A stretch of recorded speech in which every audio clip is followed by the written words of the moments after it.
Hello guys. So generally मैं इस तरीके की वीडियो नहीं बनाता हूँ। तो ये वीडियो इसलिए बनाना पड़ रहा है क्योंकि आप में से कई सारे कैंडिडेट्स हैं जो अपने ग्रुप में ऐड हैं। तो उसमें से काफ़ी सारे कैंडिडेट के कल से मतलब काफ़ी टाइम से ही मैसेजेस और कॉल्स आए हैं और उनकी क्यूरीज काफ़ी कॉमन है और स्टार्टिंग से वो एक ही क्वेश्चंस है और वो वही उस तरीके के ही कॉल्स आ रहे हैं मेरे पास। तो सबके कॉल्स और मैसेज का रिप्लाई करना पॉसिबल नहीं हो पाता है। तो सबसे पहले तो जो भी क्यूरीज थी उसमें से क्यूरीज ये हैं कि जो रिज़ल्ट है वो वापस क्यों लिया गया है, उसके पीछे रीज़न क्या है। तो देखो 2-3 दिन पहले ही एक न्यूज़ की कटिंग आ गई और एमडी सर के द्वारा बोला गया है कि जो एक्स्ट्रा जो एसटीएससी के कैंडिडेट लिए गए हैं और ग्वालियर में जो डीसीसीबी है जो एनपीए में रखा गया है, जिसको एनपीए का मतलब होता है कि ऐसा ऐसी डीसीसीबी या ऐसा बैंक जो लॉस में चल रहा हो, तो उसको डीसीसीबी में रखा जाता है और उसमें कई सारे रिस्ट्रिक्शंस भी लगाए जाते हैं, जैसे कि हायरिंग और कई सारी फाइनेंशियल सर्विस पे भी रिस्ट्रिक्शन लगता है, जिससे कि जो बैंक है वो मतलब प्रॉफिट में आ सके और वसूली तेज की जाती है उस बैंक में। तो इस वजह से ग्वालियर ने जो अपना न्यू कैंडिडेट जो उन्होंने लिस्ट दी थी पहले 2021 में, तो वो इसलिए 2023 में जो रिक्रूटमेंट कंप्लीट हुआ तो उसमें लेने से मना कर दिया क्योंकि वो घाटे में चल रहा है। तो एक रीज़न ये भी है। और पहली बात तो ये है कि जो एपेक्स बैंक है वो खुद से रिजल्ट प्रोसेस नहीं कर सकता है, पॉसिबली है वो आईबीपीएस के पास वापस जाएगा और जो भी उनकी रिक्वायरमेंट है एपेक्स बैंक की वो बता देगा वो, और आईबीपीएस उसको एडिट कर कर वापस रिजल्ट देगा। तो ये तो एपेक्स वाले ही बता सकते हैं कि कब वो रिजल्ट गया होगा और कब उन्होंने एडिट कर कर देने वाले हैं। तो इस प्रोसेस पर टाइम लगता है काफ़ी। और इसके अलावा मेरे पास कोई सी भी ऐसी कोई इन्फॉर्मेशन नहीं है कि कितने कैंडिडेट बाहर होने वाले और कितने कैंडिडेट अंदर होने वाले हैं।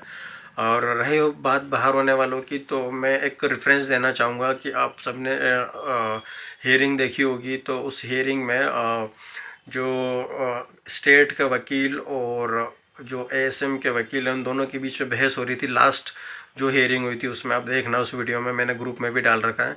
तो उन्होंने बोला था कि स्टेट के वकील ने कि 40% को और 60% को साइमल्टेनियसली कर सकते हैं। तो उनकी तरफ से जो वकील है एएसएम का, उन्होंने रिप्लाई दिया था कि first 60% has to be failed, then 40% failed through the further process. तो और उसने एक चीज़ ये भी बोली थी उसके अंदर कि जो 60% में रिमेनिंग वैकेंसीज है वो डायरेक्ट रिक्रूटमेंट के थ्रू भरी जाएगी। अब देखना उस वीडियो में वो मेंशन किया हुआ है। तो बाहर निकालने का चांस तो कम ही है, हो सकता है कि कुछ कैंडिडेट और एडअप हो जाए क्योंकि काफ़ी सारी समितियां हैं जो बिना सोसाइटी मैनेजर के काम कर रही है और वसूली में काफ़ी प्रॉब्लम्स आ रही है। तो जो प्रमोशन है उसमें भी काफ़ी मतलब एलिजिबिलिटी वाले जो एम्प्लॉयज़ है वो कम मिले हैं। तो आप देखोगे उसमें स्टेट के वकील ने एक पॉइंट मेंशन किया था कि 55 से लेके 60 के बीच के जो एज वाले मतलब एम्प्लॉयज़ हैं वो इसमें काफ़ी कम एलिजिबल पाए गए हैं। तो वैकेंसीज़ काफ़ी है उसमें, शायद 2800 के आसपास है। तो उतने तो एम्प्लॉयज़ मिलना पॉसिबल नहीं है सब में। तो वो भी उसमें से भी कुछ वैकेंसी मतलब खाली रहने वाली है। तो हो सकता है कि कुछ कैंडिडेट एडअप किए जा सकते हैं या तो फिर उनको मतलब एडजस्ट किया जा सकता है, जैसे ग्वालियर वालों के कैंडिडेट के उसमें केस में हो रहा है। तो पॉसिबल है उसमें से वो एडजस्ट होंगे। और रही बात अदर इन्फॉर्मेशन की, जो काफ़ी सारे यूट्यूबर्स और ग्रुप बन गए हैं और जो कभी उन्होंने केस में इन्वॉल्वमेंट लिया ही नहीं है और कभी कुछ पता ही नहीं है, और उन केस वाले कैंडिडेट्स में से वन ऑफ द मेंबर मैं भी था।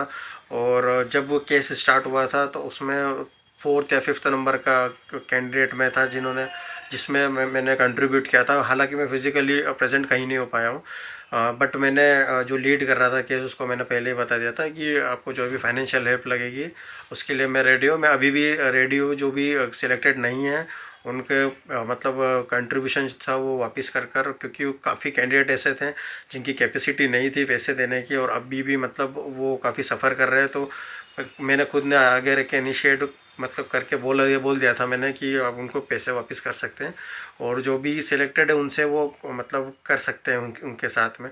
तो जिनको केस के बारे में कुछ नहीं पता, जो ऑलवेज नेगेटिविटी फैला रहे थे स्टार्टिंग से यूट्यूब पर, आज भी लगे हुए हैं ग्रुप बनाकर और उल्टी सीधी बात कर रहे हैं। जब तक कुछ नहीं पता हो, जब तक किसी भी ऑफिशियल चैनल के थ्रू या ऑफिशियल वेबसाइट के थ्रू नहीं पता हो, तब तक उस चीज़ पर विश्वास नहीं करना है, क्योंकि आप एक जिम्मेदार व्यक्ति बनने वाले हो, इतना तो आपको पता होना ही चाहिए सब चीज़ों का। और कोई भी न्यूज़ मार्केट में अगर ऐसी ही आती है तो सब पर जवाब देना मतलब काफ़ी कठिन हो जाता है, जब तक कि वो ऑफिशियली ना हो या किसी के द्वारा नहीं कही गई हो।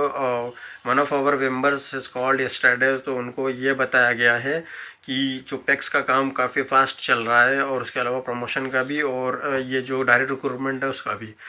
तो उस इन सब की वजह से अभी वो लोग काफ़ी बिजी हैं, उनके पास उतने मतलब भोपाल में एट द टाइम इतने एम्प्लॉय नहीं है कि वो सबका जवाब दे पाए।